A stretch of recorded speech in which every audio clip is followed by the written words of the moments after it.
John Franklin here, World Series of Fighting 23. I have the man, Chael Sonnen. Chael, not a bad card to start off with. What are your thoughts? It was a lot of fun. It was really a lot of fun. That Gaethje-Palomino fight lived up to it.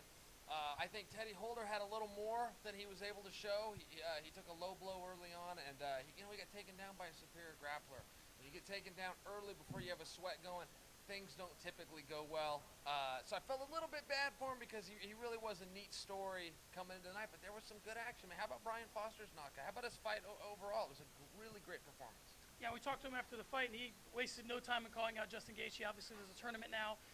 Are you excited about the tournament? Would you like to see Foster and Gaethje?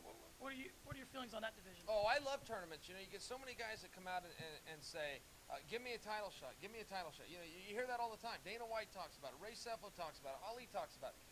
How about we get all these guys that raise their hand and say they should be the #1 contender and have them figured out? You show us who the #1 contender is. And I'm a wrestling guy. I like a bracketed format. I understand that. The playoffs, whether it's the NCAA, Major League Basketball, baseball, football, all the way down to the Super Bowl. I understand a bracketed format. It's called a competitive architecture. It's necessary in sport. This sport lacks it. Boxing lacks it.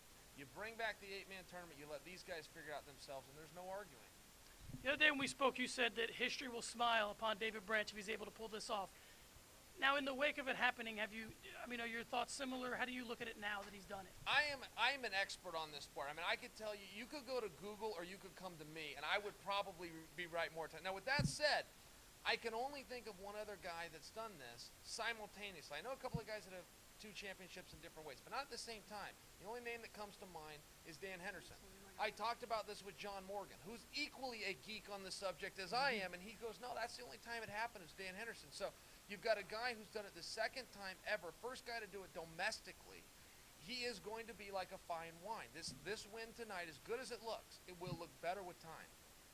Let's talk about Phoenix Jones for a second. I mean, he's a dynamo. He's got personality. He's got some skills.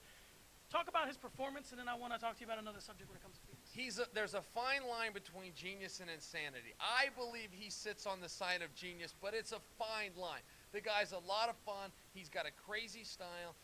He's been working on his striking. He went out and tried it out a little bit tonight and said, I got to go back to my grappling.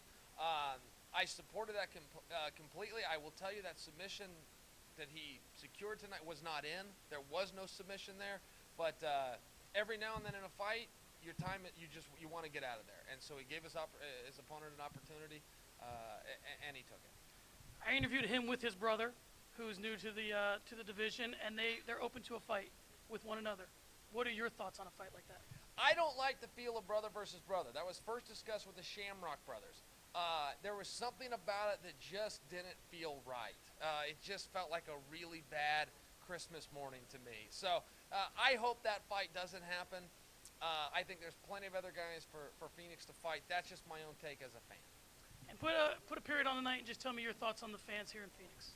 Well, it was a sold-out event. Now, granted, it was a smaller venue than some, but I think when you're a promotion that's starting out, you've got to play your strengths. You've got to know. The #1 rule in business is supply and demand, and so many people lose sight of that. So, lower the supply, up the demand. That was a big hit tonight. I think it looked good on camera, and after all, when you're on NBC, when this is a sports show, those things are really important. I thought that the leadership took all of that into account, and they pulled off a really nice night.